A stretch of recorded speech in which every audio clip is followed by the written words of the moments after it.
Coucou, c'est Kaoru et bienvenue sur ma chaîne. Aujourd'hui, je vais te parler de ma théorie sur Jason et Devon d'Amour sucré New Gen. Alors cette théorie n'engage que moi, elle est issue de mes observations, ce que j'ai pu déduire en fonction des dialogues du jeu au cours des 2 premiers chapitres, puisque c'est ceux qui sont sortis à date au moment où je poste cette vidéo. Alors, ça ne t'aura pas échappé, mais Devon et Roy détestent Jason et Jason le leur rend bien, il les déteste aussi. Et j'aimerais qu'on fasse un saut dans le passé et qu'on aille faire un tour dans l'épisode 2, au tout début du chapitre, la loi de la jungle, où on arrive au niveau du nouveau palace, donc le restaurant, dans lequel, ou pour lequel, le patron nous met en concurrence avec la société Gold Dreams. Donc on discute un petit peu avec Jason, tout se passe bien, ou à peu près, et Devon et Roy arrivent. Roy commence déjà à s'énerver, ainsi que Devon, et il traite Jason de tricheur et de menteur. Ce à quoi Jason répond qu'il a toujours battu à la loyale, il nous a toujours, je nous inclus, même si on n'était pas dans la société à ce moment-là, il nous a toujours battu à la loyale et dans les règles, et que ce n'est pas un tricheur. À ce moment-là, Devon reprend ce n'est pas moi qui ai utilisé le mot tricheur. Alors non, ce n'est effectivement pas lui. Alors je ne sais pas si c'est un oubli ou une erreur de la part du studio. Ça m'étonnerait, je pense pas qu'ils aient laissé passer ça. Aussi qu'il démarque bien la différence de pensée entre Roy et lui. Et dans ce cas, ça pourrait montrer que c'est Roy qui a perçu quelque chose d'un petit peu différent de Jason. Bon, et du coup, c'est pas une surprise, ils ont un passif.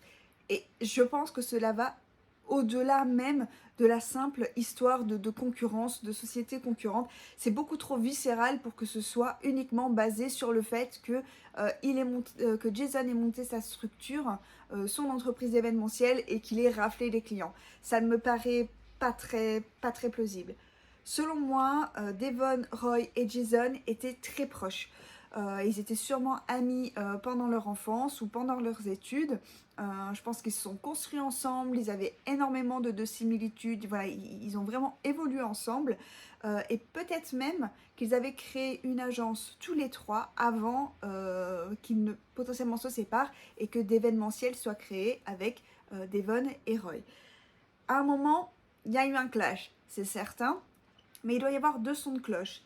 Il va y avoir donc la version de Devon où Jason a probablement fait une boulette et il lui en veut et se sent trahi. Et à côté, il va y avoir la version de Jason qui a probablement voulu mettre quelque chose en place ou qui n'a pas respecté un élément qui était dans le contrat, etc. ou ce à quoi l'agence s'était engagée et ça n'est pas passé pour Devon et c'est ce qui a créé le clash.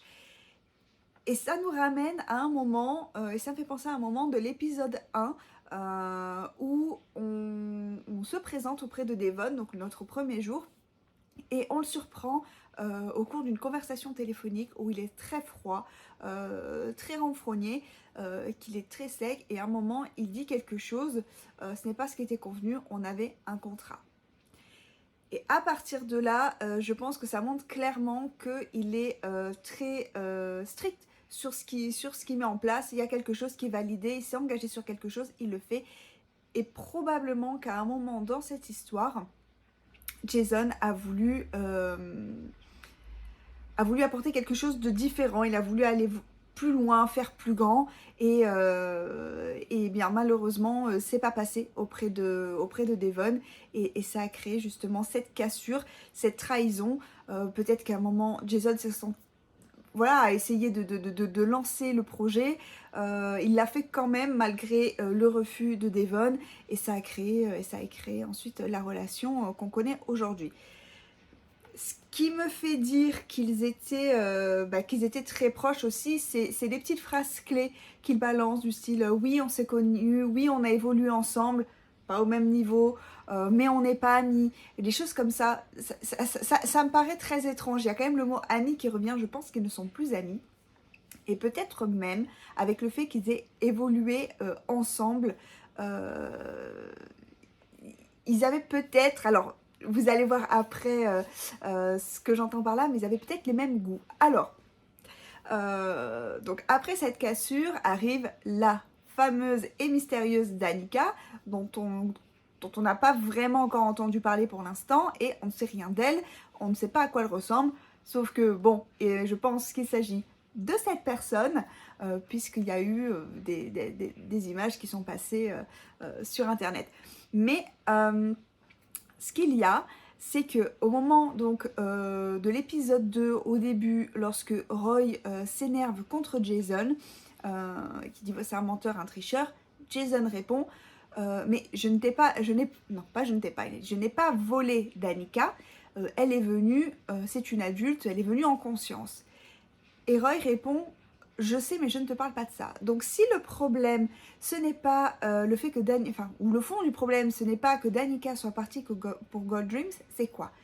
C'est peut-être que finalement, soit Devon, soit Roy avaient quelque chose pour Danica, et que au-delà même du simple fait qu'il a volé une collègue qui est venue travailler chez lui, il l'a peut-être séduite en étant parfaitement conscient que ses anciens amis avaient quelque chose pour elle. Et spoiler alert, je vous laisse aller un tout petit peu plus loin, genre 10 à 15 secondes plus loin. Je vais vous mettre un time code pour pas vous faire spoiler. Mais attention, ça commence. Je pense que en fait ils ont les mêmes goûts, parce que c'est peut-être pas un hasard si les tenues pour débloquer l'illustration de Roy, de Devon et de Jason sont les mêmes. Voilà. Il faut la même tenue dans l'épisode 2 pour débloquer leur illustration, donc c'est peut-être pas pour rien finalement, et c'est peut-être parce qu'ils avaient un penchant aussi pour Danica, et forcément du coup Jason le savait aussi. Alors, peut-être qu'il s'agit de Roy qui était amoureux de Danica, parce qu'il a l'air quand même de beaucoup réagir lorsqu'on parle de Danica ou de Gold Dreams. À un moment, il dit il avait la mâchoire, c'est dans l'épisode 1, la mâchoire verrouillée, douloureuse ou quelque chose comme ça. Et c'est peut-être dû à ça, ou alors il s'agit de sa loyauté envers Devon, de voir que potentiellement Danica a trahi Devon et qu'elle est allée avec Jason, que Jason a trahi Devon. Peut-être voilà, qui a ce truc-là qui ressort. Et je pense du coup de ce fait que Danica sera l'antagoniste romance de cette histoire. Il doit y avoir quelque chose, que ce soit avec Roy ou Devon, et je pense qu'à un moment dans l'histoire, elle va revenir, elle va essayer de... Elle va dire qu'elle a été manipulée par Jason, elle l'a cru et qu'elle regrette et qu'elle veut revenir chez d'événementiel, soit... alors du coup ça pourrait être un double vice, soit c'est pour revenir parce qu'elle s'est rendue compte qu'elle s'est fait prendre pour une poire et qu'elle avait juste été utilisée pour détruire d'événementiel par rancœur de Jason, et du coup elle veut revenir et envoyer notre sucrète se faire cuire un œuf dans une poêle à châtaigne, donc bien nous évincer, que ce soit romantiquement ou professionnellement, ou bien, et là c'est peut-être même encore pire, j'y pense en faisant cette vidéo, peut-être que finalement elle a fait ça pour essayer de se... Elle ferait ça, elle fait ça comme si elle avait fait, c'est pure théorie issue de mon cerveau, peut-être qu'elle aurait fait ça, dans ce cas, pour que Jason, ou elle ferait ça, pour que Jason la remarque, parce qu'elle est peut-être à fond sur Jason, elle se dirait, si je fais ça, il va me remarquer, il va dire, ah ouais, j'ai détruit de l'intérieur d'événementiel, il va peut-être y avoir un truc comme ça, où finalement, en fait, c'est pas Devon qui l'a envoyé, ce sera elle qui aurait fait ça, pour fusiller l'histoire et dire à Jason, je crois que j'ai dit Devon, Jason l'ait envoyé pour après lui dire tu as vu, j'ai détruit, c'était ton plan, je l'ai fait, voilà, c'est pas grâce à moi mais je t'ai aidé, je te soutiens.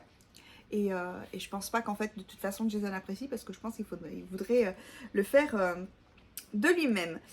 Mais là où je suis quand même très curieuse, c'est parce qu'il y a une romance possible avec Jason.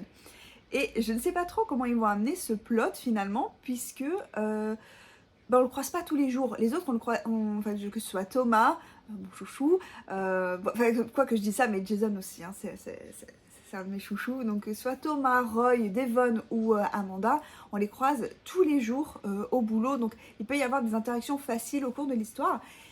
Et là, avec Jason, je sais pas trop comment il va pointer le bout de son nez.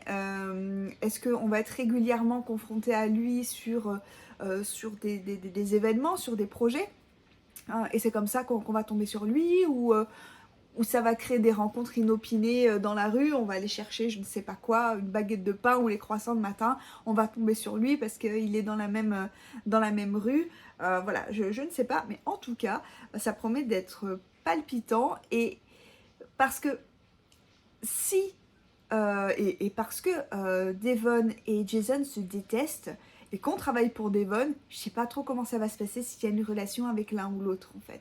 Et surtout avec Jason, parce que on s'amourache du concurrent, et peut-être qu'il n'est pas juste le concurrent. Donc à ce stade, c'est tout ce que j'ai pour les théories, puisqu'on a eu que 2 épisodes, j'en sais pas encore assez, j'ai pas assez vu pour pouvoir imaginer autre chose. Par contre, si toi tu as des idées, si tu as vu quelque chose, n'hésite pas à me le dire en commentaire. Si tu as aimé ce format et que tu aimerais que je fasse des théories sur les autres personnages d'Amour sucré New-Gen, n'hésite pas à me le dire dans les commentaires également. Et si tu veux voir mes prochaines vidéos, et notamment sur mes théories, eh bien n'hésite pas, abonne-toi, puisque je partage aussi mes aventures sur Amour sucré. Alors merci pour tout, merci d'avoir regardé la vidéo jusque là, et j'espère te revoir très bientôt. Allez, salut!